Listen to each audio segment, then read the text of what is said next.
You know, that nagging feeling, that sense that something's just not quite right, even when things seem okay. Like a low hum underneath everything. Yeah, exactly. And there's this quiet question sort of buzzing around. Is this really it? Am I actually here? That specific question, am I truly present? That's really the core of what we're digging into today. Right, and we're looking at it through the lens of Carl Jung, based on a transcript from Psyche and Wisdom on YouTube. Precisely. His insights on this are, well, pretty profound. What really struck me is how Jung approaches this feeling. It's not like, oh, you're just complaining or snap out of it. No, not at all. He doesn't see it as a personal flaw, does he? No, he sees it as a vital sign, like a message. Exactly. Think of it as your soul, maybe, putting up a little flag saying, hey, there's a disconnect happening here. A disconnect, okay. Yeah. So it's not something broken that needs fixing. No, it's more like an invitation to reconnect with something, well, deeper, more authentic inside. And just shifting how you think about it like that, that could be a huge help, couldn't it, for anyone listening? Absolutely. Instead of feeling guilty or frustrated by it, seeing it as a signal, it's like a shortcut, almost. A shortcut to figuring out what's maybe missing and starting to, move towards it. Hopefully we can spark a few aha moments today. That's the goal. We want to unpack Jung's ideas about this inner call, what it might really mean, and explore the path he saw towards a more real life. But keep it accessible, right? Yeah. No getting lost in overly academic jargon. Definitely. Illuminating the ideas without overwhelming anyone. Okay, so let's dive in. Jung and suffering. He had a pretty unique take, didn't he? Not just something to run from. That's right. Yeah. It's fascinating. He saw suffering not just as negative, but potentially as a teacher. A teacher? How so? Well, instead of it being proof that something's wrong with you, he viewed it more like a guide, like an inner compass pointing you towards parts of yourself you've maybe neglected or left behind. Wow, that really turns things on their head, doesn't it? It does. So instead of just trying to numb it or push it away, the question becomes, what's this trying to show me? Exactly. What aspect of myself needs attention here? And that naturally leads us to this big Jungian idea, individuation. Can you unpack that a bit? Sure. Individuation. For Jung, it's basically this lifelong process, the journey of becoming truly whole. And whole doesn't mean perfect, right? Yeah. That feels important. Crucial distinction. Yeah, not perfect at all. It's about integrating all the pieces of who you are. The good stuff and the stuff we maybe don't like so much. Precisely. The light and the shadow. And it's about aligning your life, your choices, with what feels deeply true to you, rather than just fitting into what everyone else expects. So less about reaching some ideal state. And more about becoming the most fully you that you can be. Embracing the whole package, strengths, vulnerabilities, all of it. Like tuning into your own internal GPS instead of just following the map someone else gave you. That's a great way to put it. But the source mentioned, this journey demands courage. Why courage? What's so brave about it? Well, because to really align with that deeper self, you inevitably have to face your shadow. The shadow. Okay, what is that exactly? It's those parts of ourselves we tend to push away or deny. Our fears, insecurities, maybe judged impulses, the stuff we'd rather keep locked in the basement, Uh-huh. Yeah. Things we don't want to admit to, even maybe to ourselves. Exactly. And having the courage to actually look at that shadow, it isn't about defeating some inner demon.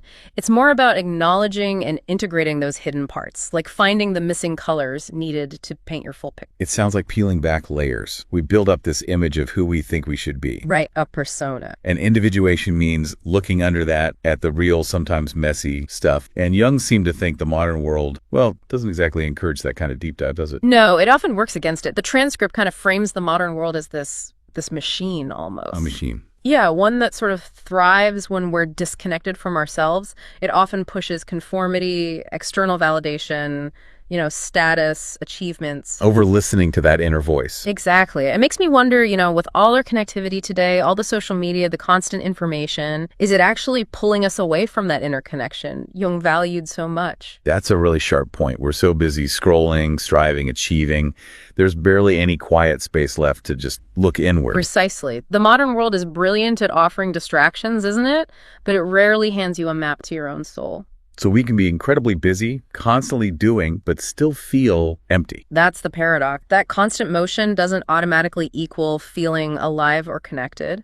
And that emptiness, that feeling we started with, the transcript calls it a quiet scream that can grow louder in the silence left by genuine connection. And Jung's warning about ignoring this is pretty stark. He talks about risking a life of quiet decay, just going through the motions. Yeah, that numbness isn't peace, is it? It's more like your own potential slowly out. So, okay, if we want to answer this inner call, how do we even start? The transcript mentions diving into the unconscious. Sounds a bit daunting. It can sound that way, definitely. But the way it's presented, it's not this terrifying void. It's actually the place where your deepest truths are kind of stored. Waging. Like what? Like all your experiences, your buried emotions, the parts of yourself you might have pushed down or forgotten about. Jung called it a dark mirror. Dark mirror. Why dark? Not dark as in evil, but dark as in unlit by conscious awareness. It reflects the stuff we keep in the shadows. Repressed feelings, denied desires, the parts we judge. Okay. And this inner world, it doesn't speak in spreadsheets and logic, does it? No, definitely not. It communicates differently through things like dreams, symbols, those gut feelings, Yeah. the stuff our rational mind often tries to dismiss. So paying attention to dream, noticing recurring symbols. Yeah. Actually acknowledging emotions instead of explaining them away. Exactly. Those are the pathways in. Now, the transcript is honest. It says this dive is not gentle. Right, that stood out. And that's important. It can be challenging. Confronting things we've avoided. Well, we avoided them for a reason, usually. But the payoff, according to Jung, is potentially huge. Immense. Because in that process, and facing those avoided bits, that's where we find the missing pieces, the things that can lead to a life that feels, as the transcript says, vivid, purposeful, real. Vivid, purposeful, real. That sounds pretty good compared to the alternative it mentioned, being a ghost in your own story. Oof. That's a powerful image, isn't it? It really captures that sense of passivity, of just watching your life go by when you're not living authentically. Yeah. And fear seems to be a big part of what holds people back. The transcript calls it the gatekeeper of change. That little voice whispering that change is too risky, too costly. And maybe sometimes it does have costs, right? Stepping onto a different path might mean letting go of things, relationships, roles, maybe even beliefs about ourselves that felt safe. That's true, there can be costs. But the transcript really emphasizes what you gain in return, yourself. Remember that dark mirror idea? Yeah, the unconscious reflecting who we really are. Exactly. Not the polished mask we show everyone, but the actual complex reality. And looking in that mirror, really seeing it all, the good, the bad, the messy, that's how we reclaim power. That's the idea. Power we've maybe unknowingly given away to external things. Like what? Job titles, possessions, how many likes we get. All of that. We're so often conditioned to look outside for validation, for meaning. But Jung's perspective turns that inward. True meaning comes when our actions align with, well, the transcript calls it the pulse of your soul. The pulse of your soul. And that doesn't have to be some huge, dramatic life overhaul necessarily. Not at all. Often it's built through small, deliberate choice, day by day, choosing to honor your own truth in little ways. Living with inner integrity, making sure your insides and outsides match up, kind of. You got it. Where your core values and how you actually live are in sync. Now, something else the transcript brought up was resistance, that the world might actually push back against someone waking up like this. Why?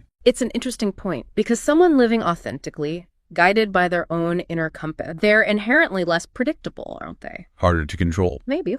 Less likely to just go along with the status quo or chase external approval if it conflicts with their inner knowing. And that can feel disruptive to systems that kind of rely on people conforming. So, if you start living more authentically and you feel some friction from the outside world, that might not be a bad sign. It could actually be the opposite. The transcript frames it as proof of your power. Proof of your power. Wow. Yeah, like you're breaking free from expectations, from a culture that maybe subtly benefits from people not being fully authentic. Every choice aligned with your truth becomes a small act of liberation. Okay, so bringing it all together, what's the ultimate point of this individuation journey, this inner work? Well, Jung felt that living without personal meaning was kind of a betrayal of your own potential, squandering the sacred gift of existence, as the source puts it. That's heavy.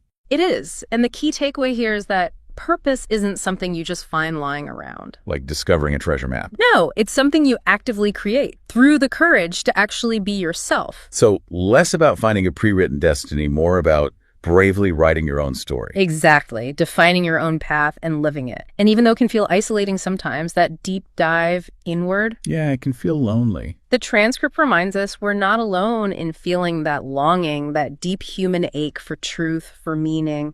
That question, are you truly here, connects you. Connects you to others feeling the same thing. To everyone who dares to wake up to that inner call, your struggles, your insights, they become part of a bigger collective shift towards authenticity. The unconscious, it talks in whispers sometimes, doesn't it? Symbols, feelings. Subtle ways, yes. But the underlying message, Jung believed, is consistent. You are more. More than your job, more than your fears, more than your past mistakes. It's an invitation to bring all those scattered pieces together. Exactly. Integrate them into a stronger whole. And that process, yeah, it can be tough. The transcript compares it to setting a broken bone, painful, but ultimately healing. Setting a broken bone.